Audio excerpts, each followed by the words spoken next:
everybody, this is your girl, the 4-foot 1-star platinum teacher gone wild. Yes, I am back in the building, and I am here today with another banger, another video that I think you guys would truly like. Now, before I get into the content of this video, I need you guys to like, share, subscribe, hit that notification bell, because you never know where your 4-foot 1-star teacher going wild will pull up at.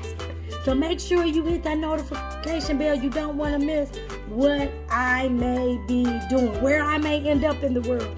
But guys, this review today is about my Virgin Voyages cruise, okay? So I plan to give you enough information if you're looking to plan your first or second or third cruise on any cruise line. I just want to give you some information. Now, before I get into the content though, I want to put this disclaimer out that these are my opinions, okay? Everything I'm going to say is going to be my personal opinion, and you can like it, you don't have to like it, but I'm just giving you insight on what I thought and how I felt, okay? Now, let me say this to you. I think that I'm an expert in cruising. Why? Because I have now been on 56 cruises in my lifetime. I am an avid cruiser. I'm a cruise addict. I've been on almost every cruise line except for a few. I've been on Disney. I've been on Carnival so many times. I've been on NCL. I have been on Princess. I have been on Costa. I have been on Royal Caribbean, of course, and I have been on Virgin Voyages. I have been on those multiple times. I've also been on MSC cruise lines. So there are not very many cruise lines that I have not been on, but I just wanted to let you know that I feel that what I am saying today, you can take my word on it, okay? So what I'm going to talk about today, guys, is I'm going to talk about what I really found to be quite different on a Virgin Voyages Scarlet Lady cruise during the holidays than any other cruise line that I've experienced, okay? So I'm going to give you about 8 or 9, even maybe 10 things that I noticed that I really wasn't feeling too much on this Virgin Voyages cruise. Okay, the first thing was embarkation day. Embarkation day went really smoothly. When we made our check-in time that we were going to arrive at the port, what I didn't expect was the lengthiness of the testing, okay? Because they do on-the-spot COVID-19 testing for every sailor that is coming aboard. And so I didn't really have a problem with getting on the ship because that process went easy. They actually let us go on a little bit early, and when we got there, we took our COVID test, and then we were put into another holding area, which I didn't like, and then we moved to another holding area, which I didn't like. So I just felt the embarkation, in terms of the way they had done the COVID testing, was a little lengthy. And then for me, what really gave me the thumbs down was because they had taken so long to give me my COVID test results. Now, when you download their Sailor app, you have a particular email that you give them. Well, the young lady that checked me in said that my results were going to come to that particular email. Coincidentally, they did not. They came to my secondary email, and so as I'm sitting waiting for my results, my roommate got hers. I still waited another 30 minutes, and I think we were waiting for about over an hour just for our COVID results. So I didn't like that, so I give their embarkation kind of like a thumbs down. It was too long. When I get to the port, I want to hurry up. I want to get on. I'm excited. I want to hip hop and let's go, right? I didn't like that, okay? So that was my opinion of embarkation. When you get on board, as soon as you get on board, there are people that are hyping you up and like, yay. They give you a wristband.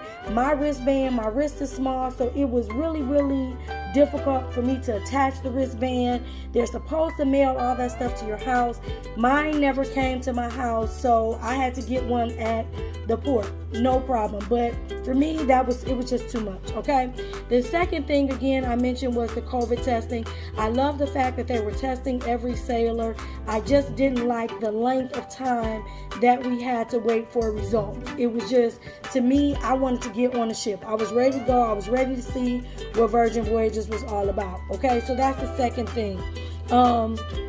The third thing for me, which really gave me kind of like a thumbs down, was their entertainment, okay?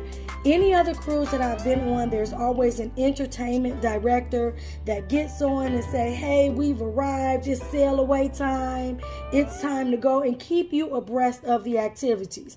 Well, Virgin Voyages uses a sailor app, and so you have to download the app to book your dinners, your activities, your shows, and to me, it was so technology based that everybody was in their cell phones. Every time you look up, people are in their cell phones. They believe in a more relaxed fit cruise. They don't want to interrupt your cruising. But to me, I found that I was lost. I didn't know where things were. They wanted you to refer to the app, but I don't want to do all that on vacation. I felt that I was working when I was supposed to be on vacation. So I really didn't like that we did not have an entertainment director, which caused me to feel it was kind of boring, okay? They did have some activities and some shows. There were a lot of innuendos in the shows that personally I was not fond of. Yes, it's an adult-only cruise line, but I think some things were an overkill, and I'm going to leave it at that, okay? There was not a lot of nightlife. A lot of times you're walking around the ship. I was in my room almost every night, 9:30, 10 o'clock, except for maybe 2 nights. So I really believe in terms of entertainment, it has to do a lot with who you are cruising with, okay? Number 4, there was no type of drink package. They do have a bar tab. I'm not a heavy drinker, so for me, the drink package didn't kill me, okay? That was okay for me. If you're a drinker, that's fine. They do have, you can shake your phone and get some Moet champagne delivered to you. That was fine, but what I did not like about that is that the cost of the bottle was $95, and when you shake your phone, it's a really small on your phone to see the price, and it asks you to continue. So we thought it was free, even though I took the training. Being a travel agent, I took the training, and I'm just thinking of other people. They would have thought it was free, and so they charge it to your card or your account, and I just didn't like all of that. To me, it wasn't an easy fix, but it was okay. I drank the Moet, that was fine. Okay, so number 5, again, the nightlife. There was one nightclub that we went to, and again, the DJ was okay, but I'm used to being on cruises where I can go to the nightclub like every single night, and we're partying, and we just like rocking it out and having a good time. Again, for me, it was the people that we met on board that made the cruise fun for me. There were some times we go to the nightclub and there was nobody. The shows were really well, one show in particular that I really liked, and it was acrobatic, so I really liked that. It was different. They had some amazing talent on the show, but again, there were a lot of innuendos that I feel that they could have left out. It was an overkill. Again, in order for me to really go into depth about that, I don't want to offend anybody, so I'll just leave it at that, guys. The entertainment was okay. It did bad for me. Number 6, the pool. The pool and outdoor activities. The pool was very small. It was so small that you could stand on the sides in the water, but then the actual pool setting was really small. So a lot of people just kind of stood around. They weren't really getting into the water. I'm used to people in the water. You could sit around. It was nice spacing and cabana areas and things like that. That was fine. It was a beautiful look. It was pretty and all of that, but I think the pool could have been a lot bigger. They had one whole side designated for workout. That was the other thing for me. A lot of their daytime activities is healthiness, working out. I don't necessarily go on vacation to work out. So for me, that was a downfall. They had really nothing to do in the daytime. You could eat and all that, but there was really nothing to do in the daytime. So there was a lot of dead space. Number 8, the island of Bimini, which is their private owned island. I loved Bimini.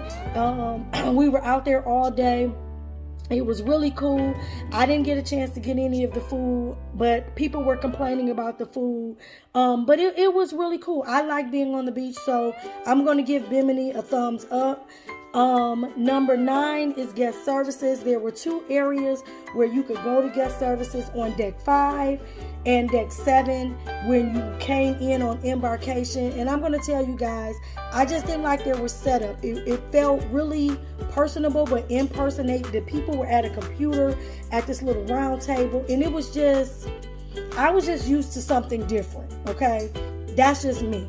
And some of the people at the guest services were not informed, didn't know a lot of stuff. And so for me, I threw that out the window. I really didn't like it. And number 10, disembarkation. On disembarkation day, I really didn't have a problem because my flight was really early. I had to be off ship. When I got off, there was nobody around. There was nobody guiding me. There was nobody telling me to get off. Because there was no cruise director, there was no, hey guys, we've arrived back in the port of Miami, you're able to exit. They didn't call numbers. It wasn't anything like that. So for me, if you want my overall take, I'm going to give Virgin Voyages Scarlet Lady Christmas Time Cruise a hard 7. Hope you enjoy. Bye.